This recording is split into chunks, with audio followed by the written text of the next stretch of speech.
era modern ini menuntut manusia untuk selalu mengikuti perkembangan zaman. Perkembangan ini haruslah diiringi dengan mengasah kemampuan, keterampilan, dan kreativitas. Fakultas Ekonomi dan Bisnis UIN Syarif Hidayatullah Jakarta memiliki tujuan mengembangkan mutu pembelajaran bidang ekonomi dan bisnis yang berbasis penelitian, studi kasus, teknologi informasi, dan inovasi. Pada tanggal 20 Mei 2002, IAIN Syarif Hidayatullah Jakarta resmi diubah menjadi UIN Syarif Hidayatullah. Assalamualaikum warahmatullahi wabarakatuh. Hai semuanya.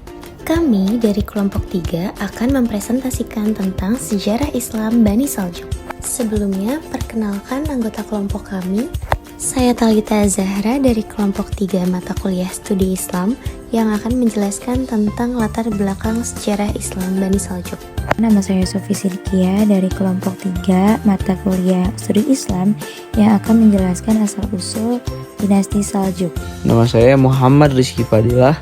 Di sini saya akan menjelaskan bagaimana silsilah Bani Saljuk. Nama saya Safana Azkia Rahma dari kelompok 3 studi Islam.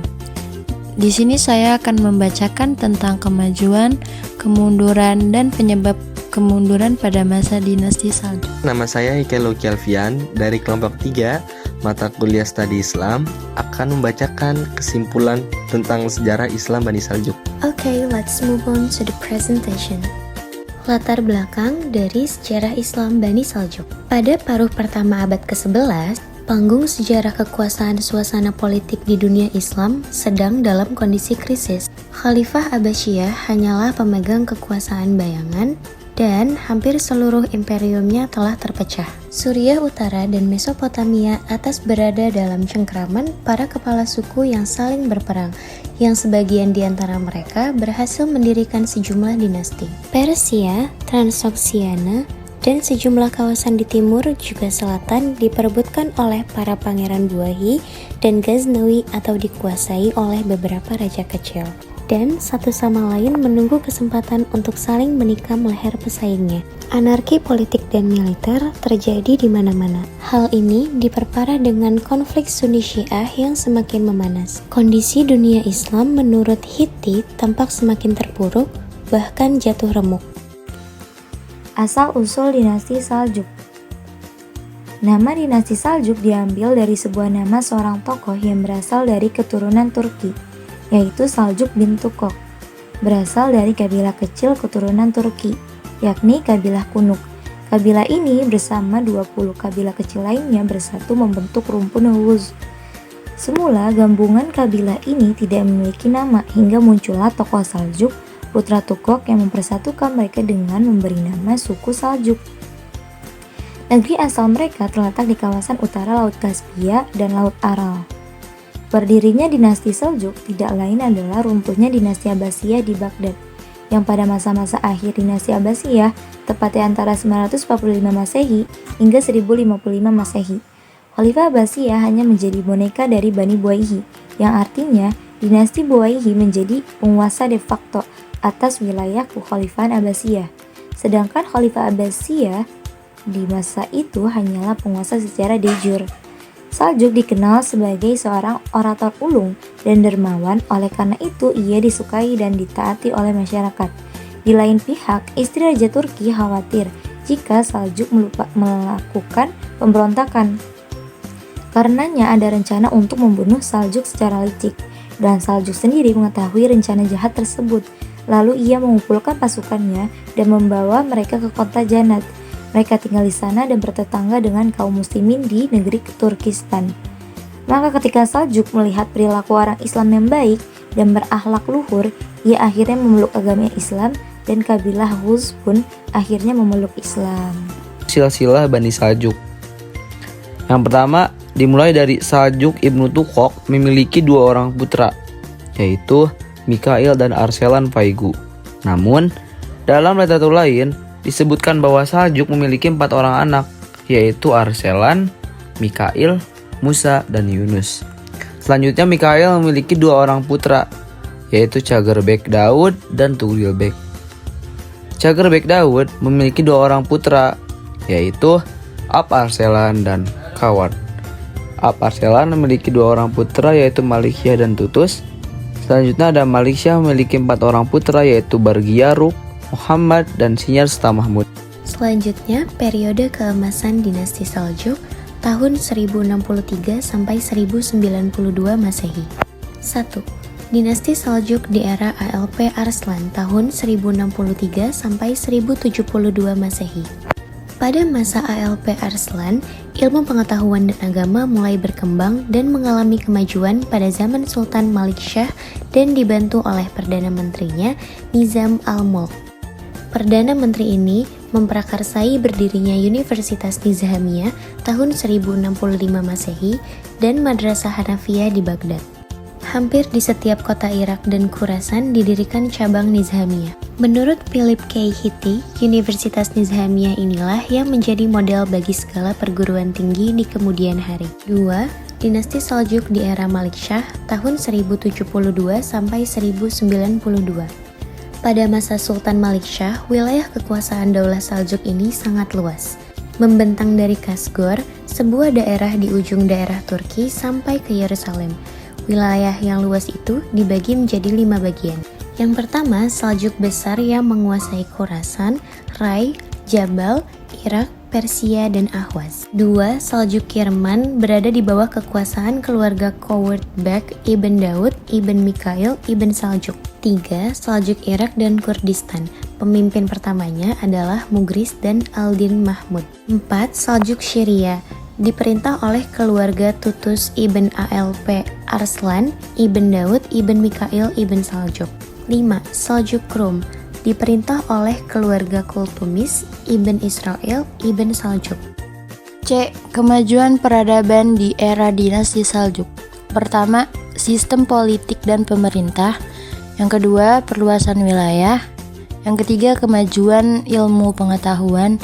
Dan yang terakhir, 4. Pemikiran sistem dan lembaga pendidikan Islam. D. Periode kemunduran dan kehancuran dinasti Saljuk. Sesudah era Malik Shah 465 sampai 485 atau 1072 sampai 1092 Masehi, Bani Saljuk mengalami kemunduran sebelum kekuasaan mereka di Baghdad. Pudar sama sekali pada tahun 552 atau 1157 setelah kematian Malik Shah. Sejumlah perang sipil antara putra-putrinya, ditambah lagi dengan berbagai kerusuhan di berbagai wilayah, telah melemahkan otoritas Saljuk dan mengakibatkan hancurnya pemerintahan. Setelah Sultan Malik Shah dan Perdana Menteri Nizam al-Mulk wafat, Saljuk besar mulai mengalami masa kemunduran di bidang politik. Perebutan kekuasaan di antara anggota keluarga timbul. Setiap provinsi berusaha melepaskan diri dari pusat pemerintahan. Konflik-konflik antar anggota keluarga melemahkan dinasti Saljuk itu sendiri, seperti Syahat Khawarizm, Guz, dan Al-Gwariyah. Pada sisi lain, sedikit demi sedikit kekuasaan politik khalifah juga kembali, terutama untuk negeri Irak. Kekuasaan dinasti Saljuk di Irak berakhir di tangan Khwarizm Shah pada tahun 590 Hijriah atau 1199 Masehi. E. Penyebab kemunduran dan kehancuran dinasti Saljuk. 1. Terjadinya disintegrasi wilayah kekuasaan dinasti karena sistem otonomi semi-independen yang memberi peluang bagi gubernur wilayah untuk memisahkan diri dari kekuasaan pusat menjadi negara-negara kecil. 2. Persaingan antara pemimpin-pemimpin Saljuk di Irak, Syria, dan Parsi setelah kematian Malik Shah. 3. Tidaknya sosok pemimpin yang kuat dan memiliki kapasitas kepemimpinan seperti ketiga sultan sebelumnya, dan tidak adanya wazir ahli tata negara yang cerdas dan handal yang setara dengan Nizam al-Mulk. 4. Intervensi dan perebutan dominasi pengaruh para Atabek atau panglima, wali asuh, para pangeran, dan putra mahkota Saljuk. 5. Terlaksananya sistem Iqta. 6. Penentangan kaum Syiah Ismailiyah yang digelar Al-Hashashun atau As-Sainsin. Pemimpin Al-Hasan bin Al-Sabah. 7. Ancaman dan serangan dari tentara Bizantium yang beragama Kristen. 8. Pengaruh serangan tentara Mongol. Kesimpulannya adalah kehadiran dinasti Saljuk di atas panggung sejarah peradaban Islam ibarat menteri baru yang terbit kembali di tengah suasana kekuasaan politik di dunia Islam yang sedang dalam kondisi krisis dan terpuruk pada paruh pertama abad ke-11. Dalam kondisi kosongnya kekuasaan dominan akibat lemahnya kekhalifan Abbasiyah, maka tampillah kaum Turki Saljuk menguasai keadaan. Kedatangan kaum Turki Saljuk mengantarkan sebuah era baru dan penting dalam sejarah Islam dan kekhalifahan. Sejarah mencatat dinasti Saljuk sebagai kerajaan yang mampu menghidupkan kembali kekhalifahan Islam Sunni yang ketika itu nyaris tenggelam. Pada masa pemerintahan dinasti Saljuk, inilah umat Islam mendapatkan berbagai bentuk kemakmuran dan kemajuan yang meliputi bidang politik, ekonomi, sosial, budaya, dan ilmu pengetahuan. Kesultanan Saljuk telah ikut membangkitkan gairah ilmiah di wilayah-wilayah yang menjadi kekuasaannya. Sekian presentasi dari kami mengenai sejarah Islam Bani Saljuk. Thanks for all of the attention. Wassalamualaikum warahmatullahi wabarakatuh.